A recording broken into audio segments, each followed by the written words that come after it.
Hello दोस्तों, स्वागत है फिर आपके अपने YouTube channel RV study guide पे। पीजीटी 2024 को लेकर इस वक्त की सबसे बड़ी अपडेट और काफ़ी स्टूडेंट के लिए गुड न्यूज भी है, क्योंकि आपकी री काउंसलिंग है वो एक बार फिर से स्टार्ट कर दी गई है।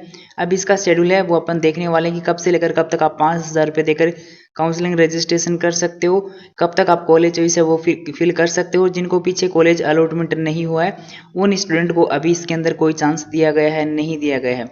तो चैनल को सब्सक्राइब नहीं कर रखा अभी तक तो सब्सक्राइब कर लीजिए, बहुत ऑथेंटिक न्यूज आपको समय पर उपलब्ध होती रहेंगी। तो अब यहाँ पे 2 वर्षीय बीएड और 4 वर्षीय इंटीग्रेटेड बीए बीएससी बीएड कार्यक्रम हेतु दिनांक 9/6/2024 को आयोजित प्रवेश परीक्षा के परिणाम घोषित होने के उपरांत परीक्षार्थियों को प्रथम काउंसलिंग दिनांक 12/8/2024 को पूर्ण हो चुकी है। प्रथम काउंसलिंग के उपरांत शेष सीटों पर प्रवेश हेतु आपकी द्वितीय काउंसलिंग रजिस्ट्रेशन ऑनलाइन विकल्प भरने की प्रक्रिया है और निम्नलिखित तालिका के अनुसार आपकी प्रारंभ है वो की जाती है, जिसके लिए आप ऑफिशियल साइट पीटीटी वीएमयू के 2024 के ऊपर जाकर आप अपनी जो भी प्रक्रिया करनी है वो आपको करनी है। अब यहाँ पे अगर आपको अपने फॉर्म में कोई प्रकार की त्रुटि को सुधार करना है कैटेगरी के अंदर, तो आपको एक बार फिर से चांस है वो दिया जाता है, लेकिन यहाँ पे 500 रुपये का शुल्क लगने वाला है। द्वितीय काउंसलिंग से पूर्व ऑनलाइन आवेदन में जो भी आपकी त्रुटि है उसे आप ठीक कर लीजिए। काफ़ी स्टूडेंट की कैटेगरी गलत हो रखी थी, मेल फीमेल वगैरह जो भी आपका गलत हो रखा था, तो इसे आप ठीक कर लीजिए। जिसकी आपको समय दिया गया है वो दिया गया है 14 अगस्त और 15 अगस्त 2 दिन का।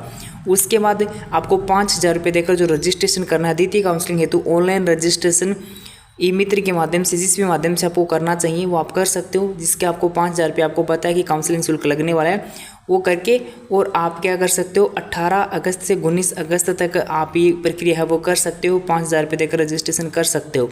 उसके बाद महाविद्यालय चयन हेतु ऑनलाइन विकल्प भरना। अब कॉलेज चॉइस आपको करनी है रजिस्ट्रेशन करने के बाद में, वो आप कर सकते हो 19 अगस्त से लेकर 22 अगस्त 2024 तक। द्वितीय काउंसलिंग के पश्चात आवंटित महाविद्यालय की सूचना।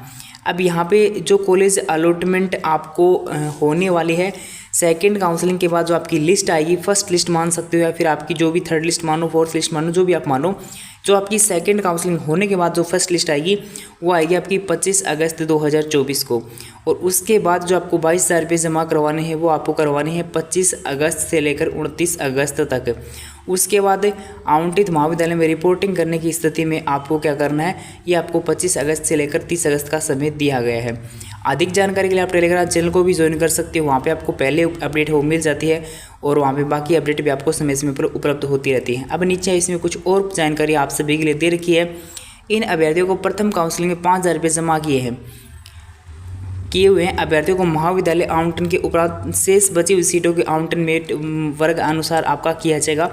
यानी जिन्होंने प्रथम काउंसलिंग 5,000 रुपये देकर आपको काउंसलिंग कर रखी है उनको फिर से काउंसलिंग करने की आवश्यकता नहीं है। काफ़ी कमेंट आते हैं कि दोबारा काउंसलिंग का पैसा लगेगा, आगे दोबारा को लगेगा। किसी भी अभ्यर्थी को काउंसलिंग रजिस्ट्रेशन शुल्क 5,000 रुपये दोबारा जमा नहीं करवाना है, जिन्होंने पीछे करवा दी। जो भी अभ्यर्थी आवेदन पत्र में जो आपने श्रेणी भरी थी EWS SC ST OBC PH पे त्रुटि रहने के कारण अगर थारो प्रवेश को नहीं हो पाए तो, यानी थारो एडमिशन को नहीं हो पाए तो गलती तैयारी जी की वजह से थारो एडमिशन कैंसिल हो चुके हैं, वह अभ्यर्थी जो आपकी श्रेणी है उसमें सुधार करने के उपरांत द्वितीय काउंसलिंग में शामिल हो सकते हैं।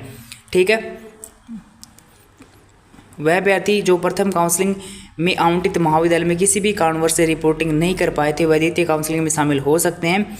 और इस काउंसलिंग में वह अभ्यर्थी भी पात्र होंगे जिन्होंने प्रथम काउंसलिंग के दौरान चॉइस या फिर रीफिल के उपरांत या फिर रीफिल पूर्व चॉइस यथावत रखने के उपरांत कोई महाविद्यालय आवंटित नहीं हुआ है। ठीक है, वे स्टूडेंट, एक बार फिर से इस पॉइंट को क्लियर कर दूं, वे स्टूडेंट जो काउंसलिंग में पात्र होंगे जिन्होंने प्रथम काउंसलिंग के दौरान चॉइस रिफिल यानी जो आपने दोबारा चॉइस मांगी थी वो करने के या फिर पूर्ण चॉइस यथावत रखने के उपरांत भी उनको कोई कॉलेज आवंटित नहीं हुआ है, वो भी इसके अंदर शामिल है, वो हो सकते हैं। इनके दोबारा 5,000 रुपये नहीं लगेंगे। एक बार फिर से आपको अपडेट कर दूँ, दोबारा 5,000 रुपये आपके नहीं लगने वाले हैं।